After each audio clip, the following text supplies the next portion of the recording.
Welcome, everyone, to the Asia Society Policy Institute webinar on Chinese auto production and exports, a matter of growing concern around the world. During today's webinar, we'll be discussing trends in Chinese automotive production, domestic consumption and export levels and destinations, policy responses by countries around the world, and what more may come our way, implications for the USMCA negotiations, and also prospects for taking a collective response to this policy challenge. And, just over the past 24 hours, a number of things have happened that affect the space, including German car companies continue to announce layoffs, Turkey's tariffs against China, Chinese imports of electric vehicles were just found to be WTO inconsistent. And finally, China just yesterday issued a 40-page report alleging and trying to convince the world that there's no excess capacity problem going on here, not just with respect to vehicles, but industries wide, asserting that this is just kind of a normal type of cyclical trade that's benefiting the world. So I think we'll get into some of that stuff. With respect to Chinese global vehicle exports, in June, they topped 1 million vehicles, meaning this year they're really on track to exceed 12 million vehicle exports, which is a sharp increase over the year 2000 when China exported only 1 million vehicles. But importing countries are not standing still. The US and Canada and now Mexico have imposed high tariffs against Chinese imports. Canada has recently concluded a deal with China to allow a certain number of vehicles in at their MFN rate of 6.1%. We'll get to that. But measures are also being taken by Brazil, Malaysia, Thailand, and I think we'll see more as countries try and grapple with this onslaught of imports. And we could not have a better group of panelists to help us sort through these questions, and I'm grateful to each of them for joining us. Michael Dunn is the CEO of Dunn Insights, with extensive private sector experience in the automotive industry, and his new book, Car Wars, will be published in January. Looking forward to that, Michael. Thank you. Yes. Now we have another Michael Kovrig, who is co-founder of the Center for Strategic Statecraft, CEO of the Kovrig Group, and senior advisor on Asia for the International Crisis Group. He was a former Canadian diplomat working both at the UN and China.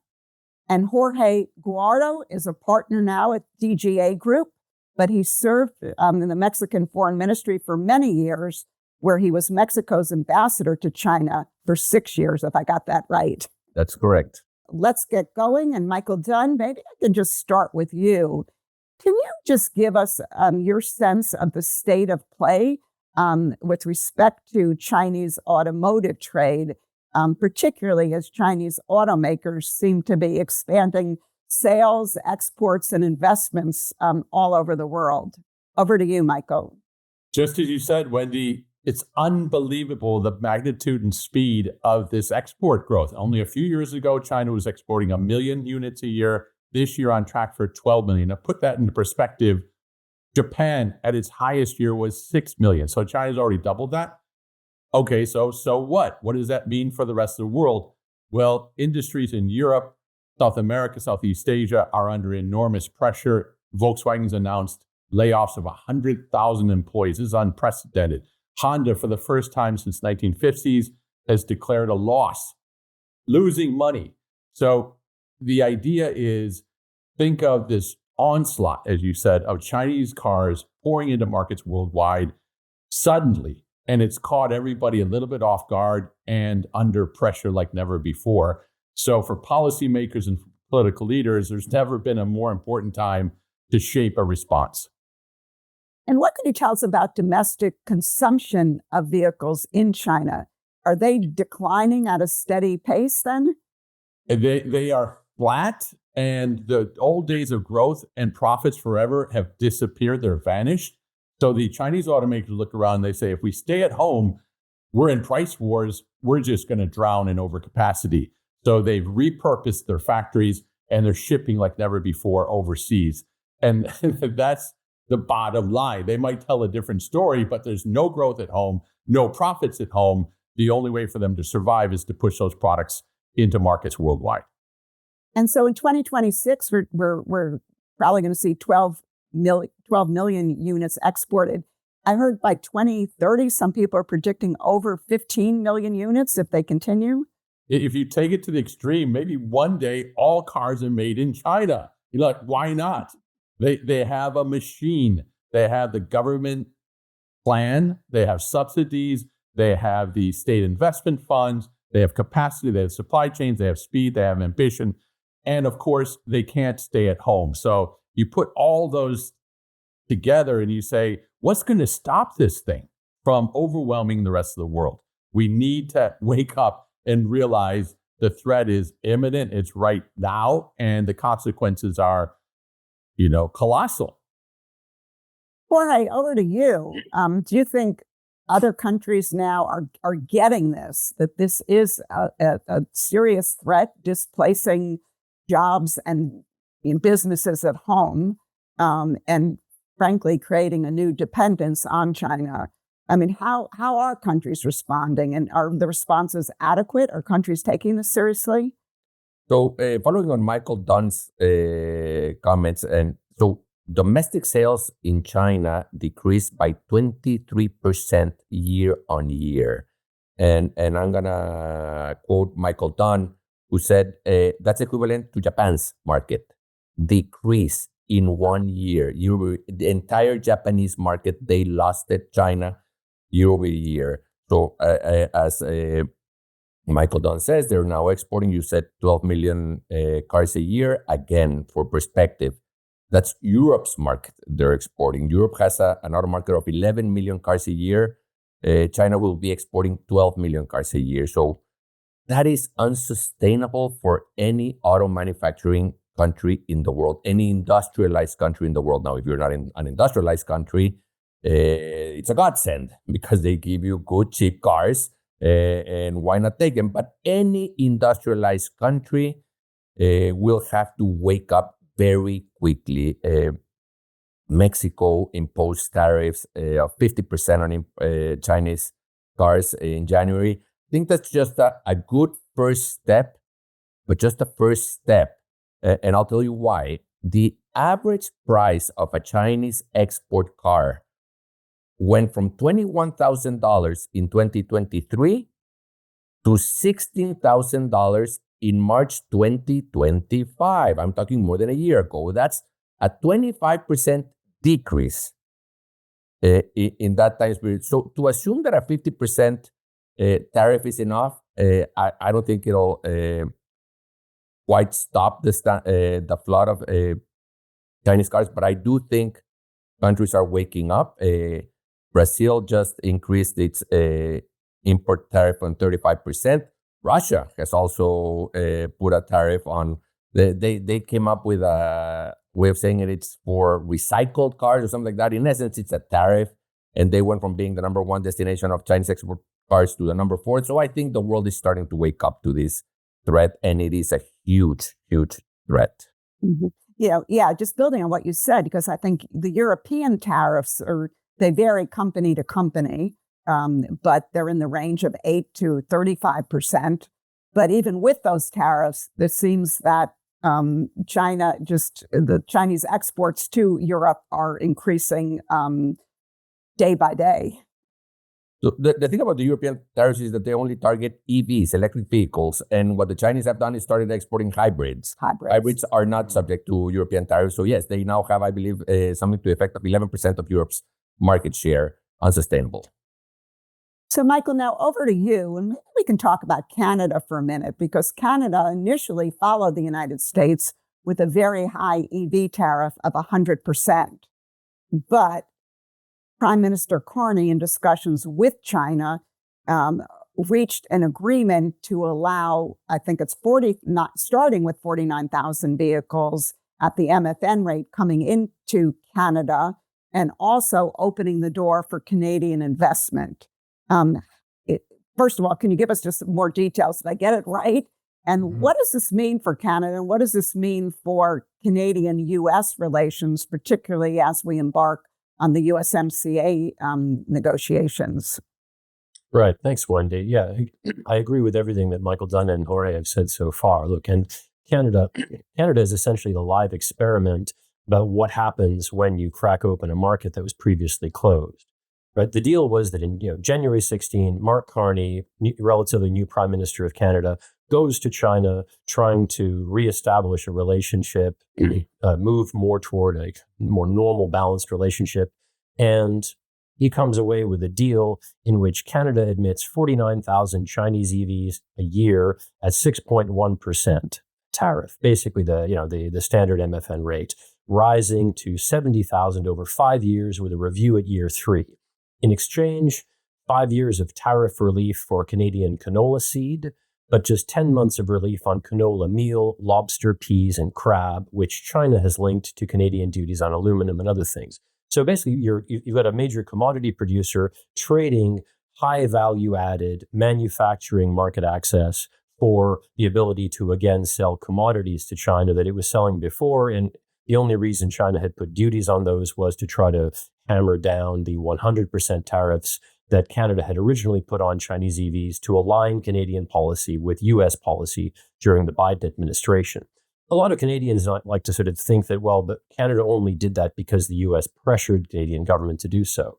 That's, obviously that was a factor, but the other reality is if the U.S. closes its market, it's like, as Michael Dunn has said, this is a flood of vehicles.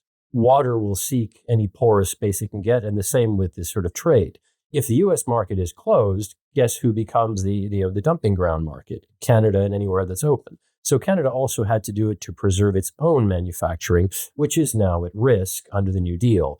And all of those agreements are revocable at Beijing's discretion. And Canada has already experienced that twice, where China used market access for canola, for leverage and coercive pressure. So you've got 5 years of guaranteed market access bought with leverage that renews every 10 months. And the asymmetry there is the story, right? China can cut that trade anytime, but with EV market entry, and Michael Dunn could certainly give you all kinds of details on this. Once you've got dealer networks, servicing, financing, and brand loyalty taking root, once the Canadian consumer is interested and used to buying Chinese brands, then it's going to be very hard to close that market access to maintain that quota or to shrink that quota. The deal locks in dependency on one side and optionality on the Chinese side, and Canada's on the wrong side. I call this reversibility asymmetry. So what's happened since then? Permits began March 1st. 5,104 Chinese-built vehicles arrived in the first 17 days of July alone. That was the busiest month yet. BYD opening 20 dealerships with models going for 24,000 Canadian, roughly 25,000. Stellantis is exploring assembling Leap motor kits in Brampton. Chinese content is entering as Canadian assembly. But the quota counts vehicles, not software. And so nothing in that quota currently addresses data, telematics, or connectivity, for example. And meanwhile, China is already showing signs of trying to use that leverage. Back in April, China's ambassador, for example, warned that Canadian warship transits through the Taiwan Strait and parliamentary visits to Taipei would damage the relationship. And meanwhile, the last thing I'll add, Beijing is already hedging out of its own concessions on grain. In July 13th, I think it was, China opened canola imports to private crushers through 7 ports for Australian canola. And what that essentially is doing is building a substitute supplier for one commodity that constitutes Canada's entire payoff from this deal.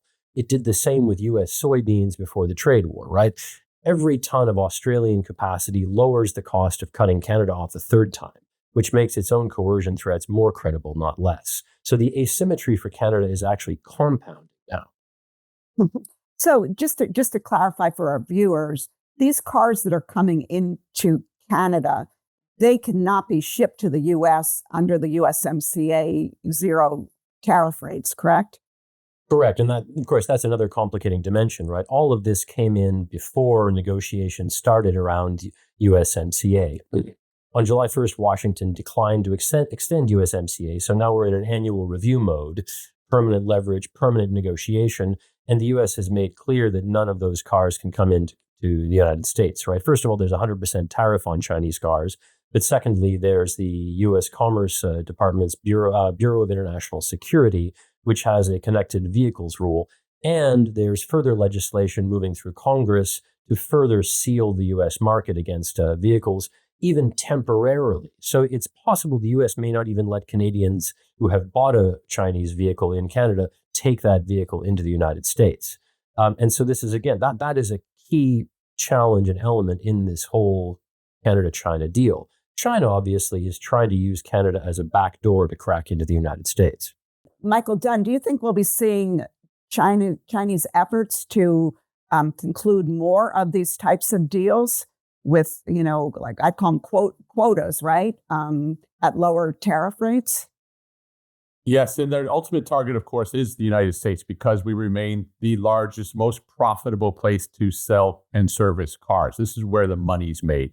So this is, yes, the Japanese, the Germans, the Koreans are highly dependent on global profits coming out of the U.S., and the Chinese would more or less kill for access. What does it take for us to get in there?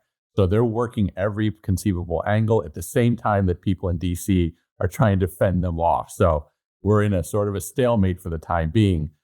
But one thing that may go through the minds of people less familiar with the auto industry is, hey, why not bring the Chinese cars in? I mean, it's just like Japan and Korea before. No, please, let's be 100% clear. Let's just be clear. With Japan and Korea, we were importing a lot from them, and particularly with Japan during the trade war days. Yes. Then we pivoted and we said, come invest in the United States, bring your suppliers with you as well. So you're not importing all of your auto parts as well. No, I'm sorry, not bring your suppliers, use U.S. suppliers, use our network. That's right.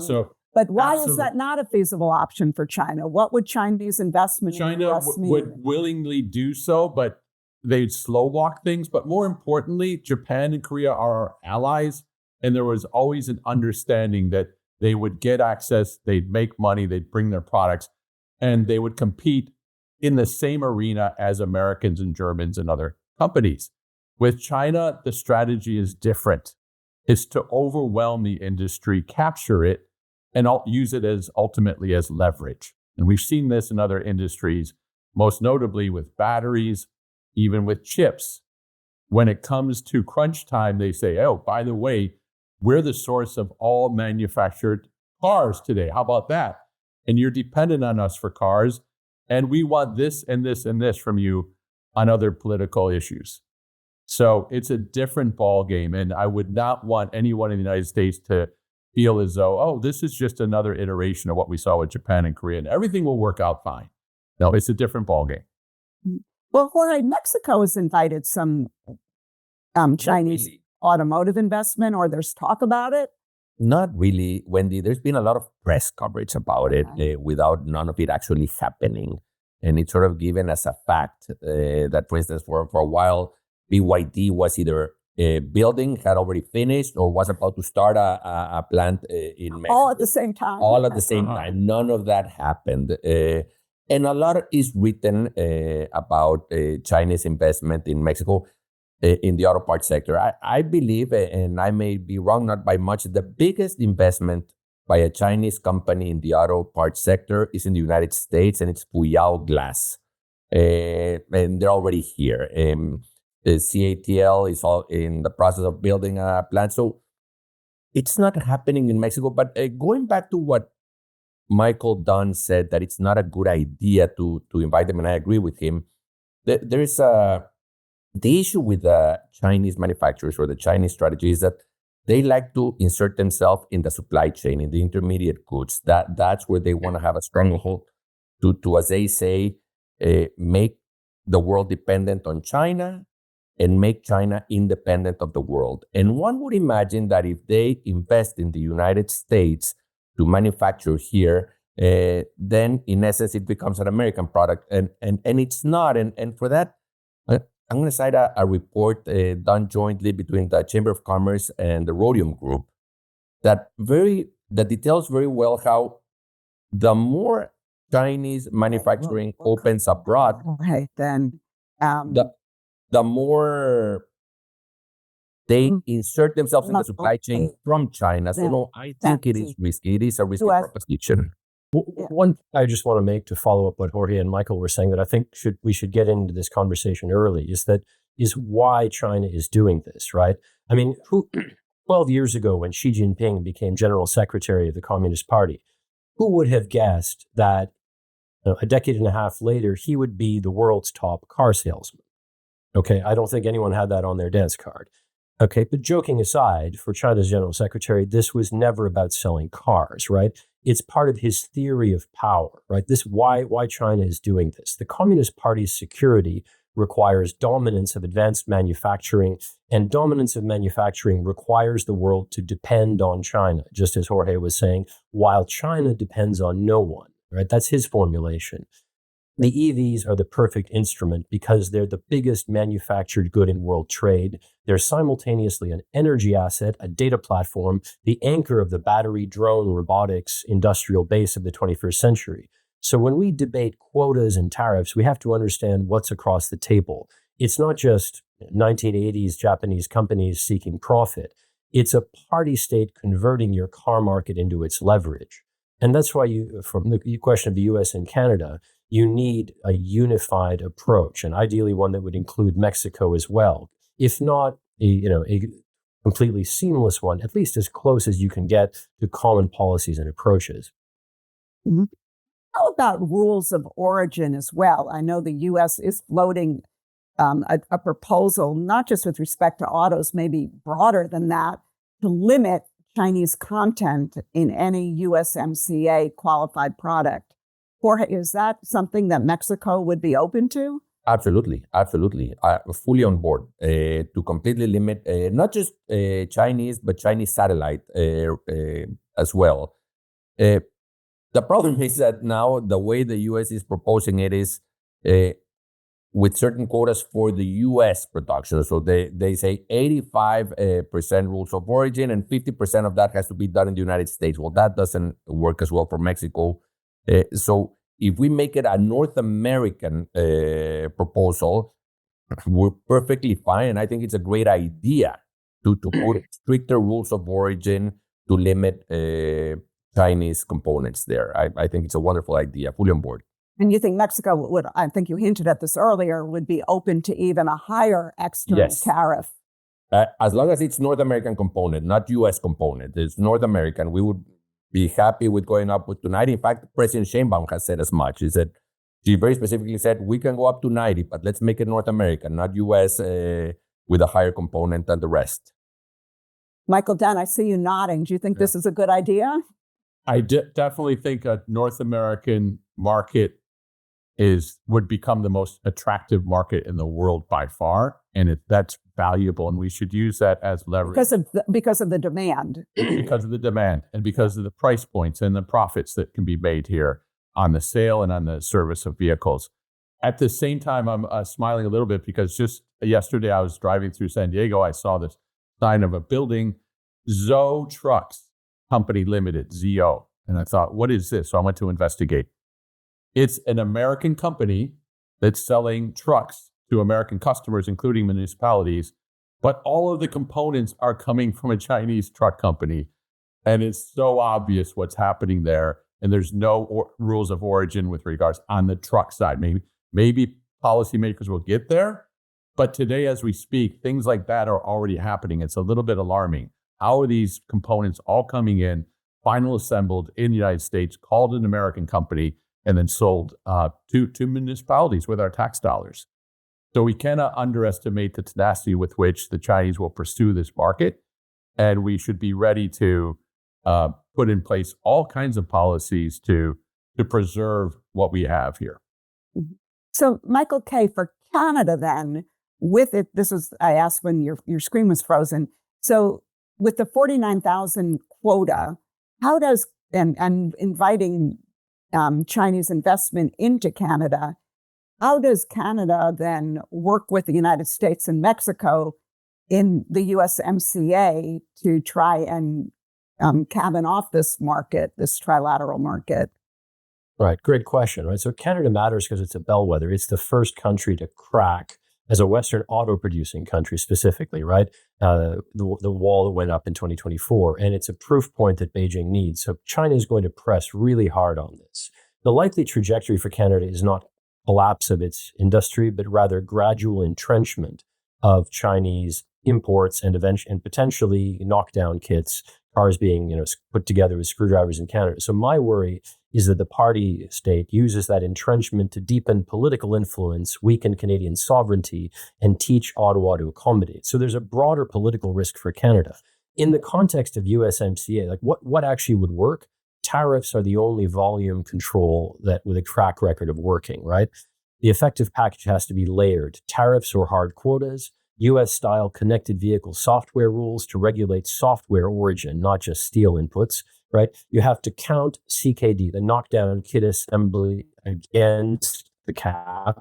They can't be used as a way to get around it, which China has been doing in Europe, for example. Investment screening with security conditions, forced labor enforcement at the border, snapback provisions that reimpose tariffs. Wait, you're going fast. Wait. Retaliates. You need all of that. Also, preferably add subsidy transparency requirements, data localization and privileged access audits, end-of-life battery producers. But you need a layered approach that starts with tariffs but doesn't end there. And so, for example, we were talking about Chinese content caps, right? Workable in principle, but hard in practice because it's not easy to trace value through batteries, through software, electronics. And the US proposals so far show where this is heading, I think. Cleaner instrument is the software line that the BIS rule is drawing, right? Country of origin for connectivity and autonomous driving systems is something that can be regulated and audited. And you would need a common approach across Mexico and Canada and the United States. A unified external tariff, even if it doesn't have to be a formal agreement, right? Just implicitly, they all impose the same one. Because, in Canada and Mexico aligning with the principles of the Connected Vehicle Security Act that right now is going through Congress. And here's a possible potential compromise, for example. Canada keeps a small, conditional, reversible quota, treating it as a ceiling, not as a target.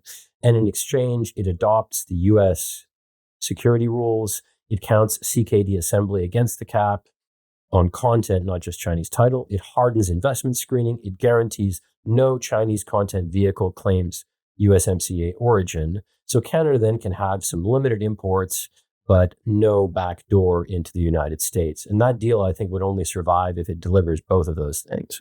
And now, so Canada would have to plan for permanence, I think. There's still a lot of thinking in Canada that this is just a Trump thing. But if you look, you know better than I do, if you look closely at U.S. policy. The 100% EV tariff was issued under the Biden administration, not the Trump administration. Was issued under Biden as well. Yeah, no, exactly. Canadians and frankly, other U.S. allies need to understand that the posture is structural, not administration specific, right? And it's not just statutory; it's statutory as well as regulatory. And Washington is going to press for that. And I think Canadians are still trying to somehow process. Why can't they have cheap things, right? Why can't we have the cheap cars? Why are the Americans doing this? And there's a tendency to blame the Detroit Big Three as, dinosaurs that are preventing Canadians from getting their nice, cheap green cars. Wendy, may I jump in just, sorry, before you ask a question? And one, I'd like to follow up to Michael Kovrick's comments and agree with him. Tariffs are not enough. You need regulatory creativity. Connectivity is a good way to start. Malaysia has been creative in putting certain price floors on Chinese cars manufactured in China. Certain percentage has to be exported. I believe in Malaysia's case, it was 80%. And do it in a way that you really uncover their motives for manufacturing and see if they really stand a chance. And so I would say tariffs are a good first step, but you need to get creative, and you need to get creative in the regulatory framework because they cannot sidestep that. And I'm going to say another thing. We're talking a lot of Chinese cars, and I want to address another elephant in the room. A lot of these Chinese cars are not Chinese branded cars, and we need to address that. So, for instance, more than 50% of the Chinese cars imported into Mexico are not Chinese branded. They're GM, they're Ford. Nissan is talking about using their Chinese installed capacity to export to other countries. Mercedes-Benz is doing the same, Volkswagen. That is also a challenge we need to acknowledge, even if they don't get the scrutiny of Chinese branded cars. Yeah, that's a great point, and it's so complicated, but it's a great point. Michael, maybe you can just share with us. I mean, the EU seems to be kind of all over the map with respect to how they're responding to Chinese, the surge in Chinese imports. I mean, they're getting hit. I mean, I think they're now the largest market for Chinese imports. They're also investing in certain member states. But at the same time, Brussels is becoming increasingly hardlined, and it seems that they're developing a lot of these creative tools to be able to deal with this flood of Chinese imports in the electric vehicle sector, but other sectors as well. I mean, how should we understand what's going on in Europe right now? We've seen a rapid evolution in their perspectives with regards to China. So if we go back to 2020, it was all about the Green Deal. And if China was going to be able to help them meet climate targets, climate goals, so be it. That's fantastic. Let's bring the Chinese in to help us. Then they realize, this backfires because it undermines our own efforts to build green industries at home. So pretty quickly they go, okay, wait a second. We shouldn't be open door, carte blanche. The Chinese are going to overwhelm our own homegrown industries. And then they made the move to put tariffs on the EVs, somebody in Brussels. But they forgot about hybrids and gasoline cars, so the Chinese just pivoted to those. And pretty soon, hundreds of thousands of Chinese cars with alternative powertrains, not pure EVs, were flooding into the markets. But for the first time, wait a second, we've got a problem here because Volkswagen and Audi and Mercedes are not selling like they were before, never mind about Peugeots and Renaults. So they're becoming more cognizant of the risks, of the dangers. And now we see for the first time the Germans, as they lose market share and profits in China, collapsing as we speak. They are saying, why are we being so nice to the Chinese for so long? Let's get serious about this. And most recently, just this week, German politicians have said, we're going to start to map, just as China does, what are China's weak points? They've exploited our weak points. Let's reciprocate by exploring where we can also have leverage over them. So it seems they've gone from, call it naive or innocent, to quite candid and realistic about the relationship with China. And they're closing ranks and saying, we cannot afford to lose our core automotive industry, especially in Germany. Okay. So for all of you, do you see, what do you think the prospects are? And this is a question from a viewer as well, but of a collective response. So not just a USMCA response or a Europe response or a Southeast Asia response, but trying to get the major importers to come together and either come up with a coordinated approach or even a collective approach. Would this, by coming together, do you think China would take this seriously and maybe reverse some of its policies? Whoever wants to take China's attention for sure, Wendy. I mean, China fears nothing more than a united West. Absolutely, 100%. So yes, double yes. And it would take the United States to be a leader in this regard and reach out to Japan, to Korea, and Europe and say, as a union, we're a powerful force, both in terms of our access to our markets and also in terms of our capabilities if we're aligned and we combine our scale together. So that's our secret superpower. I don't think we've used it, and China is relishing the fact that we haven't used it, and they fear the day that we turn to that because they would say, now we've got a formidable opponent in our court. But is it realistic under the Trump administration to think the U.S. would actually lead a collective response, particularly when we have such a high tariff and Chinese cars are not coming in? Yeah, very hard. Very hard right now. Just take issue with the idea of collective, the speed with which this is happening, the speed with which China is increasing its auto exports or all its exports is of such a degree that there is really no time to collectively organize I mean, the EU has all the mechanisms to collectively organize, and they can't get their act together to put a stop to them. So I would say law of the jungle. If the tiger is after you and you're just run. So at this point, my advice to any industrialized country is any day you wait or you waste imposing tariffs is a day lost in defense of your workers. They will come in, they will deindustrialize your country in no time. So there's no time to waste. Look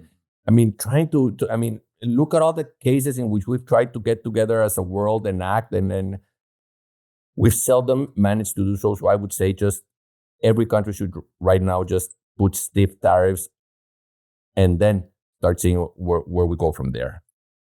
Yeah.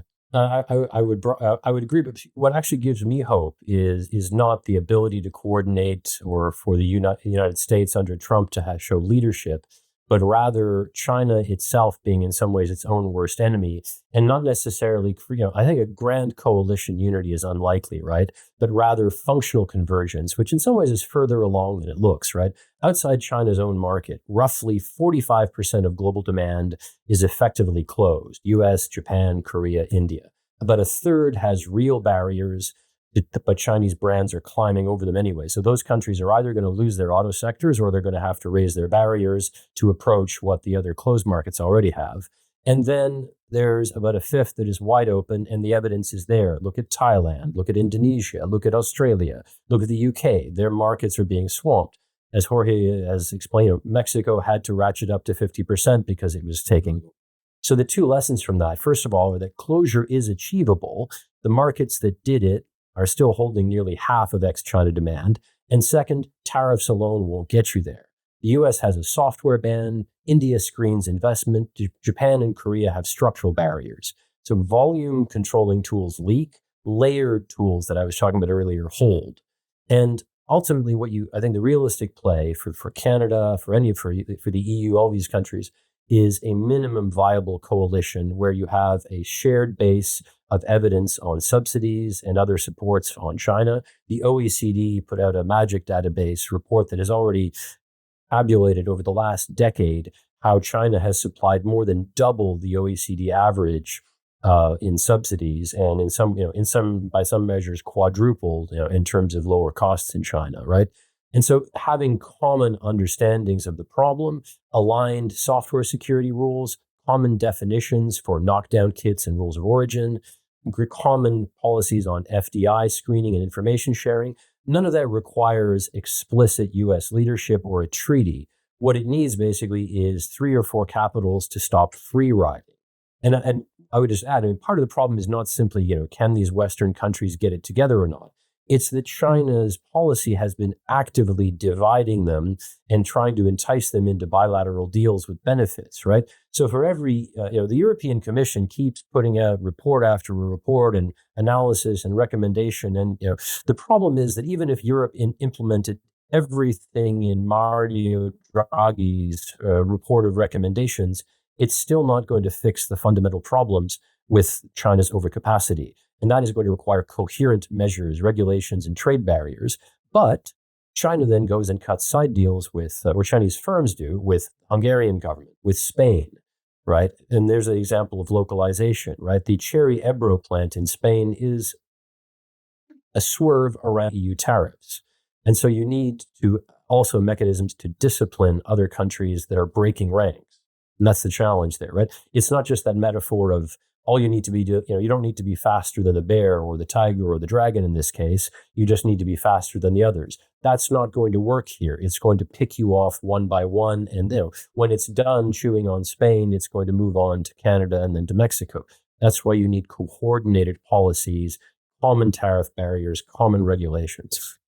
How do you all interpret the fact that China just issued this 40-page report denying this notion of overcapacity or excess capacity and trying to defend its practices of selling the world high quality, tech savvy, cheap cars and cheap other products, that this is in the interest of other countries? And I believe in that report, they went so far as to say this isn't China shock 2.0, it's China opportunity 2.0. I mean, just let me just ask this one question. Do you think that this is an indication that China maybe it's starting to feel the pressure and feels that it needs to kind of get out there and try and explain its position? Well, I mean, China has no other growth engine right now other than its exports. So they come up with this idea that they're doing us a favor. And I would say, thank you very much, except I didn't ask for it. I mean, great that you're doing this for me. If you don't mind, stop. I'm okay. I'll be okay without you. So, I mean, they try to explain that what they're doing is, for instance, exporting deflation that helps the world combat inflation. Again, thank you. I didn't ask for it. Don't give me something I didn't ask for. The idea of free trade was that each country would have a comparative advantage. We would export it. The receiving countries would benefit. I am no longer benefiting from this equation. This and in this report that you alluded to that they put out yesterday, they call themselves the factory to the world. Again, thank you so much. I don't want you to be the factory to the world. Keep it to yourself. In the report, they use that phrase, right? Yeah, put some numbers. Kind of doesn't resonate really well in the West. It does not, the way they think it's a one-way street. China this year is on track to imports as a share of their total car market, the largest in the world, 2%. 98% of what they buy in China is built in China. Now, to compare that with the United States, 50% of our sales this year will be imports. So China's out there saying, the United States shouldn't be protectionist. It should open its market. And yet China itself has never allowed imports to account for more than 5% of total sales. And that number is dropping. It's almost going to zero. So we should remind ourselves that China is making efforts to create a narrative that may just be made up to persuade the world to allow them to continue to export. Right. I take Jorge's point earlier that trying to come up with a collective response could take time, and time is exactly what folks don't have. But could you do something simple just to start off and to bring countries together? They convene and they basically say that, at a minimum, we all agree to impose at least a 50% tariff. And then we'll continue to work on all these other areas that Michael mentioned, including, connectivity and other types of restrictions. In theory, yes, I think that would be wonderful. But the minute everybody puts a 50% tariff, then that's a goal line for the Chinese that they will now quickly overcome. Oh, you think they'll lower their price more? Exactly. Yes. so Not profit-driven, huh? Going back to what Michael Kovrig was saying, and that I started with outrunning, when the bear is chasing you, just outrunning the guy next to you. This point, that's all I'm aiming for. They will deindustrialize entire countries. There are countries that will take a while to realize this, and they will lose a lot of industry and a lot of jobs. And there are countries that will wake up sooner. I am glad to say that Mexico has woken up and has already started imposing tariffs. It's a first step. I hope they continue. But I heard Ambassador Greer say something to the effect, why should I ask countries to impose tariffs on Chinese imports when they should be doing it for their own good? And he's absolutely right. He's absolutely right. This is not a concession for any other country to impose tariffs on Chinese imports. It's just on defense of your own industry, of your own workers. Simple as that. And I mean, I do think there is very little time to realize this and act before we lose entire industries. So, question from our audience. In the boardrooms in Tokyo, autos used to be kind of their crown jewel internationally. Their companies are feeling it probably more than even U.S. companies. How does Japan come out of this? Were they late to the game in terms of betting on the right technology? Michael Dunn, over to you. Yes, in particular, for years I worked in Southeast Asia, Indonesia, and Thailand, and we used to call that Fortress Japan. The Japanese automakers flourished there with more than 90% market share in it. Living there, working there, you go, well, this is a forever thing. No more. The Chinese have gone in there and absolutely stunned the Japanese with low-cost exports from China. And they did this by striking deals at the highest levels of government with the leadership in Indonesia and in Thailand. Similar things I think have happened in places like Brazil and Africa and Middle East. And so the Japanese are really taking it on the chin, having to close plants, laying off workers, losing market share. And as I mentioned earlier, Honda, for the first time since the 1950s, declaring a loss. So you've got Toyota still strong, but all the other Japanese automakers are really in a perilous position today. They're searching, they're late to compete on electrics.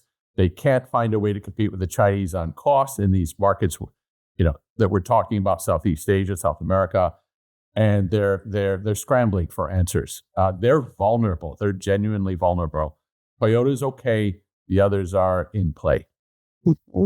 Another question from the audience I thought was interesting because we were talking about the USMCA, we were talking about the EU, and then there's China, Southeast Asia. Are we headed towards a fragmented auto global market? Yes, we are. Yes, we are. And not only fragmented, what does that look like? When they always say that growing up in pre-NAFTA Mexico, I used to long for all the products that American customers had. Everything from Oreo cookies to Jordache jeans to Yamaha motorcycles to all the things that I coveted and did not have in Mexico because Mexico was a protected economy. And of course, when we entered NAFTA, we got all those things and it was great. And now I say that the U.S. is going to start experiencing that to covet things that other countries have, but you don't. And Chinese cars may be among them. Chinese cars can be really good. Xiaomi cars are beautiful. You see the videos on YouTube, and you will have U.S. Citizens or probably bloc citizens traveling to other countries and seeing something that you don't have access to at home. That's the new reality. Yes, I think we do enter a fragmented world. Mm-hmm. Anyone else want to comment on that? Oh, the only other comment is kind of a strange phenomenon that Tesla is an American company, and it is arguably the most advanced electric car company in the world. Phenomenal software, technology. And the irony is that within the United States and in Detroit, they look with sort of doubt or askance at Tesla. In the meantime, China looks at Tesla as the benchmark. Tesla's the best in the world. So as we look to the future, we start to think like, well, wait a second. We already have a company with the capability to be competitive globally with the Chinese. Why do we worship the Chinese and want their products in so badly when we ourselves have Teslas that are among the best-selling cars in the world, great value for money? There's a little bit of a strange, awkward juxtaposition there, Wendy, that I don't quite understand. Like, we have a hero in our backyard, and rather than going, oh, let's bring the Chinese cars in because they're so good, actually, the Chinese themselves will be the first to tell you that Tesla is the best in class. Sure. Another question from our audience has to do with, are U.S., or not just U.S., Western companies, are we in danger of shutting ourselves off from learning about Chinese the new technologies, the new innovations that they're introducing in cars? I mean, a lot of it is being around it. And if our market's shut and our companies are no longer investing overseas, et cetera, are we in danger of really falling behind from a technology perspective? Could be. That's what the Germans claim. But just look at the earnings reports of Ford and Mercedes-Benz yesterday. Ford raised its outlook where Mercedes lowered it. So Mercedes or the Germans keep saying we have to be in China, we have to keep being in China, and they keep losing market. Eventually, yes, presumably you do learn by being in the fitness club of the world, which is China. Is it worth it? I don't know. I mean, Michael K., is that what's motivating Canada to be at least somewhat open to Canadian imports and Chinese imports and investments? So I think this is a critical aspect of the debate, and I want to link that back to the whole green transition argument, right? Two of the classic arguments, which then Chinese propagandists are pushing as well, right, is that we need Chinese cars for the green transition, and we need to be in China, and we need Chinese technology in order to stay at the cutting edge of it. We can't. It's basically the China is indispensable argument. Now, look, the cars are good. The prices are real. EVs are definitely better than internal combustion engines. Now, and if the only goal were this year's consumer surplus and this decade's tailpipe emissions, Beijing would have a case. But let's be clear, this sort of green savior framing is a political strategy by Beijing to recode any defensive measure that Western and other countries try to take as some kind of climate vandalism, right? To split the climate constituency from the security constituency and the economic security constituency in every legislature. So the counter is not to argue against climate action. And what, for example, organizations like ours and others can be doing is clarifying the debate, helping publics understand what the reality is, to reclaim the frame that a decarbonization strategy that is dependent, or an advanced technology strategy that is dependent on a single authoritarian supplier is itself a climate and a national security risk, right? Ask Europe how dependency on natural gas worked out for it with Russia and its energy transition, right? Sometimes it's a little too good to be true, right? So climate goals don't require Chinese EVs. They just require regular EVs. The argument is conflating cheap EVs with Chinese controlled EVs, right? We ran that experiment with solar. How did that go? China now controls 80 to 95% of panel manufacturing. Western innovation in the sector collapsed. Supply is used as leverage. We shouldn't be following that pattern with batteries and EVs. Instead, there are plenty of good competitive vehicles. I just bought a Kia. I don't receive any compensation for them, but I find it an excellent electric vehicle. There are Korean makes, there are Japanese ones. It's possible to incentivize production. China's key advantage is not some kind of exclusive cutting-edge technology. It's scale and a massive ecosystem of subsidies and support, right? But the low price isn't some kind of Chinese generosity. It's a cost transfer, right? State support, suppressed wages, barred unions, the hukou system, documented forced labor. All of that is making their cars cheaper. Do we really want to be taking that into our systems, that economic involution, right? If China really wanted to help the world decarbonize and advance its technology, it would rebalance demand at home, stop subsidizing exports, and be willing to license its battery technology and other advanced tech. It's not willing to share that tech. This is the other delusion. So far, no Chinese foreign investment has actually been willing to share and transfer technology and process knowledge.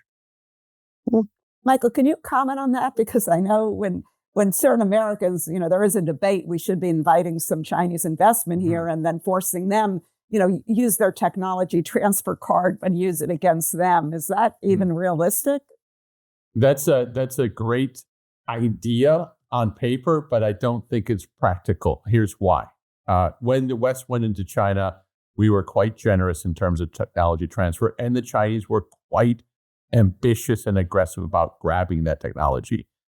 If the Chinese come this way, we can count on this. One, the Chinese will be very careful, call it stingy, about handing over any technology, in no small part because the Chinese government itself has given out a directive, don't hand over the technology to the West. And then secondly, I'm not convinced that American companies in joint ventures would know how to secure the technology in the same ways that the Chinese were able to do. We get technical assistance from them. Right? We don't know how to play that game. We don't know how to play the game. Let's not play the game. It's not going to work. Let's not do that. Let's do it ourselves. We can do it. Our Tesla's done it. Why don't we build on that? And rather than counting on the generosity of Chinese help, as they say, it's not going to happen.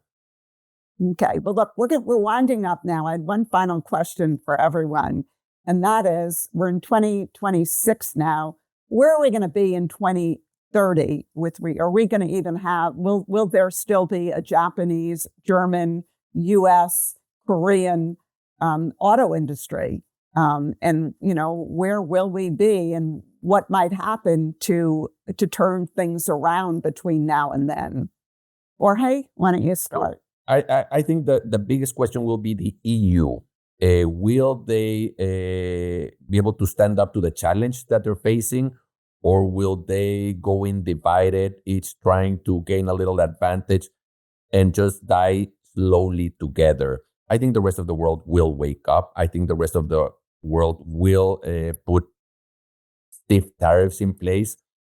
I think that is a trend. I think China knows it, and that's why they're coming up with these papers, sort of explaining that they don't have overcapacity. But again, the big question will be the EU. Will they have the capacity to stand up to the challenge? Okay, so my understanding is for the EU, the fall is kind of when they're going to make that decision. That right now they're in consultations with China. I think it's safe to say that China probably won't offer enough to address their concerns. Do you think the EU will go ahead then with stricter measures? I think the fact that they're in consultations in China and they've postponed the decision until October is an indication that they're not ready to act, and they won't be, because those are 3 months that they're losing. They're wasting them. You know that. When you've been in consultations with China, you know. Well, it's also their summer holiday. True. So that leads nowhere. So they just right there, the EU says, here, you have 3 months to act for free, to run around and take my market for free. And if they're willing to give them 3 months, I'm thinking that they might give them 3 years just as well. And by then, there will be no more European auto industry. So the rest of the world, I think, is acting with more speed and much more decisively. Or you could say that Brussels... go ahead, Michael. Yeah, in particular, Europe, I think, is still a little bit falling for a comfortable resolution. And what I mean by that is they're hoping to work with the Chinese to work things out. Yeah. Well, good luck. Come on. Okay, well, you have the floor. 2030, where are we going to be? Yeah, 2030. So optimistic take. North America, as Jorge outlined it, that looks like a very attractive potential future for us, for North America, Canada, Mexico, the United States, biggest car market in the world, most lucrative car market in the world, manufacturing in Mexico, holding the Chinese off at bay. And keep this in mind, too. The U.S. is also home to the most advanced autonomous vehicle technology companies, Waymo, Tesla, Zoox, and others.